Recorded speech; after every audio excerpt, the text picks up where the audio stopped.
Assalamualaikum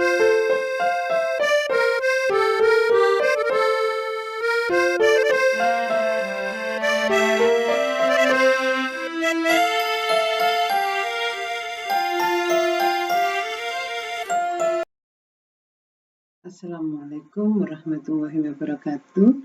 Anak-anak, pada pertemuan kali ini kita akan membahas tentang sistem saraf ya, atau terutama adalah pada sistem koordinasi ya.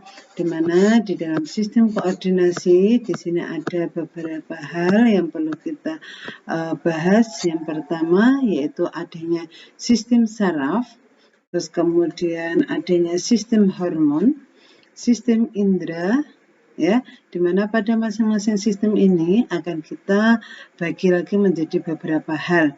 Misalnya sistem saraf nanti ada sistem struktur sistem saraf, jenis sistem saraf, dan juga gangguan sistem saraf. Sedangkan sistem hormon atau endokrin itu ada struktur sistem hormon, jenis sistem hormon, dan juga gangguan sistem hormon. Sedangkan indera nanti ada struktur dan jenis sistem indera dan gangguan pada sistem indera. Langsung aja anak-anak kita masuk pada yang materi pertama, yaitu terkait dengan sistem saraf. Nah, sebelum kita membahas tentang sistem saraf, apa KD yang akan kita pelajari pada pertemuan kali ini? Ada 2 KD yang kita pelajari pada kali ini anak-anak, yaitu terkait dengan KD pengetahuan dan KD keterampilan.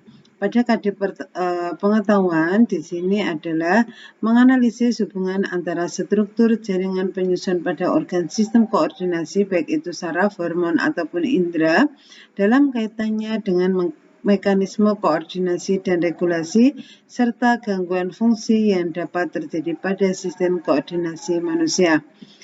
Sedangkan KD untuk psikomotorik atau keterampilan kalian adalah menyajikan hasil analisis pengaruh pola hidup terhadap kelainan pada struktur dan fungsi organ sistem koordinasi yang menyebabkan gangguan sistem saraf dan hormon pada manusia berdasarkan studi literatur.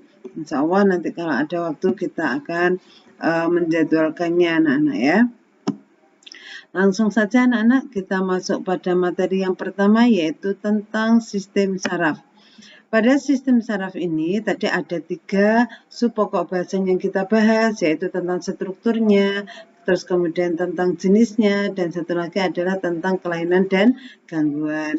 Nah, tujuannya untuk sistem saraf ini adalah kalian bisa mengetahui bagian-bagian dari struktur sel saraf, kemudian bisa mendeskripsikan impuls saraf, gerak sadar dan refleks, mendeskripsikan sistem saraf pusat dan juga tepi, serta menganalisis pengaruh pola hidup terhadap kelainan pada struktur dan fungsi organ saraf manusia. Ya. Nah, sekarang kita perlu tahu dulu terkait dengan yang akan kita bahas, yaitu tentang apa? Yaitu tentang struktur dari struktur tentang sistem saraf ya. Nah, di sini anak-anak, tentunya kalian kalau melihat orang yang sesuatu atau yang istimewa atau yang pintar sekali misalnya, nah itu pasti kalian akan berkomentar, sarafnya gimana ya orang itu kok pintar sekali. Terus kemudian kalau orang yang kurang gitu ya, sarafnya gimana ya orang kok bisa seperti itu dan sebagainya. Nah, di sini kamu akan mempelajarinya anak-anak.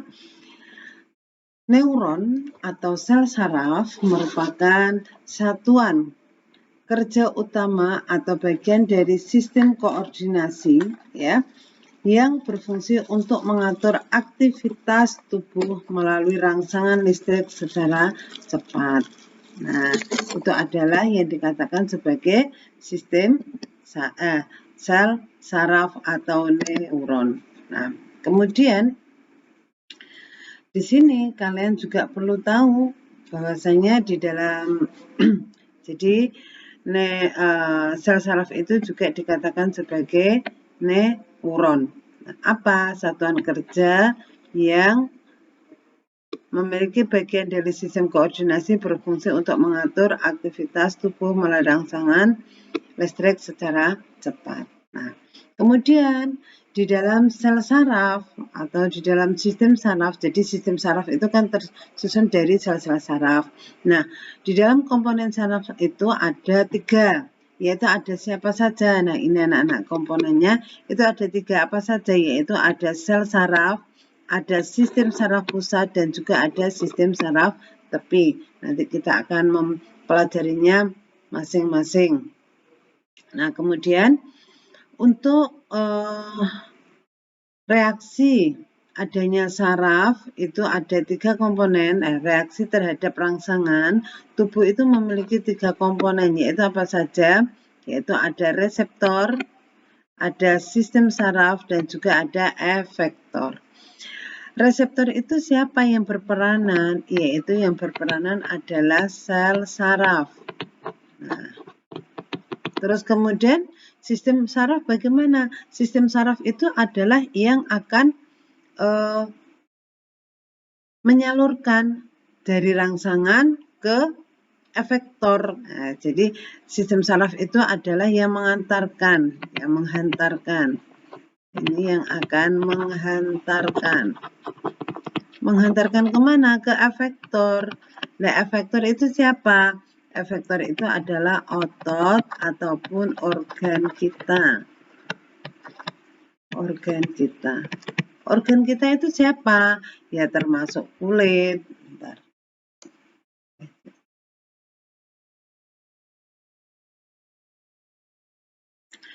Organ kita termasuk siapa? Ya termasuk kulit.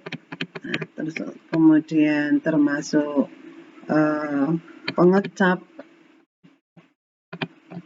ya, atau istilahnya adalah indera kita, seperti itu. Sampai di sini bisa dipahami. Jadi komponen di dalam sistem saraf ada 3. Yang pertama adalah sel saraf, kemudian ada sistem saraf pusat, dan juga ada sistem saraf tepi. Terus dalam menanggapi rangsangan, saraf itu juga memiliki 3 komponen. Apa saja? Yaitu ada reseptor. Reseptor itu adalah sel saraf yang menerima rangsangan. Misalnya, oh di sini dicubit, ya berarti yang menerima adalah siapa? Yang menerima adalah reseptor untuk menanggapi rangsangan. Kemudian reseptor ini diberikan ke siapa? Ke sistem saraf tubuh kita. Untuk kemana? Ke efektor. Efektor siapa? Yaitu organ kita, baik itu kulit, pengecap, perasa, dan sebagainya, atau indera kita, ya. Nah, sekarang di sini kita akan membahas tentang strukturnya, anak-anak.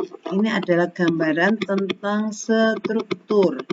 Nah, ini adalah gambaran tentang struktur. Di mana struktur di sini ada beberapa hal. Kita mulai dari bagian yang terluar. Nah, bagian yang terluar di sini ada dendrit. Jadi kalau misalnya tangannya Bu Nining ini adalah merupakan sel saraf. Jari-jarinya Bu Nining ini merupakan dendrit, anak-anak, ya. Jari-jarinya Bu Nining ini merupakan dendrit. Terus kemudian atau begini saja. Nah, ini merupakan dendritnya, ya. Terus kemudian badannya ini ini telapaknya Bu Nining merupakan badan sel. Nah, kalau ini tadi yang terluar ini adalah dendrit. Dendrit tadi kita umpamakan adalah jari-jarinya Bu Nining ini atau jari-jari kalian, ya. Telapak tangan itu merupakan badan sel. Nah, ini. Jadi telapak tangan itu adalah badan sel. Nah, kemudian telapak tangan ini kan badan sel kan. Di dalam badan sel terdapat yang namanya inti sel. Nah, ini Bu Nining kasih gambaran seperti ini. Ini ada inti sel. Nah, ini merupakan inti selnya. Setelah itu di sini lengannya Bu Nining ini merupakan akson.